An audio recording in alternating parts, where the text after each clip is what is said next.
Nagdudulot ng takot sa mga residente ang pangaharang ng ilang kalalakihan tuwing gabi sa Gonogong Bridge sa San Jacinto, Pangasinan.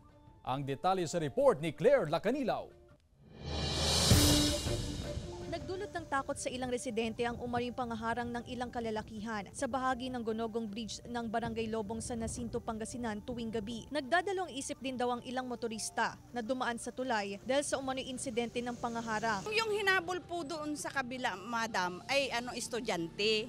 Kaso naman po, hindi naman po siya naabot at nakatakbo naman po agad siya, madam. Parang may takot ka na din, madam. Yung buhay mo, isa lang, di ba? Kakaba ng konti, madam. Baka mamaya ako din ang harangin o hindi ko rin alam kasi lumalabas din ako mga alas 5 ng umaga. Ayon sa pulisya, wala raw nagre-report sa kanilang himpilan ukol sa insidente ng umano'y pangaharang sa Gonogong Bridge. Pero tinutuntun na ng otoridad ang nagpo-post sa social media ukol sa insidente. Galing daw po sila dito sa town proper papunta ng direksyon ng Barangay Lubong. Allegedly, pagdating nila doon sa malapit doon sa bridge, may mga lalaking pumagit na po sa kalsada.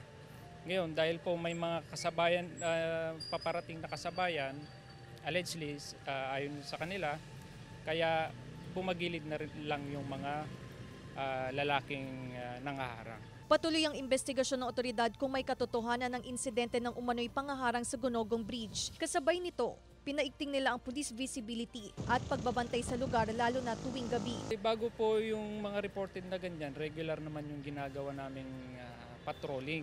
Actually, may mga nakadeploy na po tayong mga police doon. Yung nagkakandak rin po kami ng checkpoint dyan, gabi at madaling araw. Kasama si Ron Alister Taniedo, Claire Lacanilaw, 1 North Central Luzon.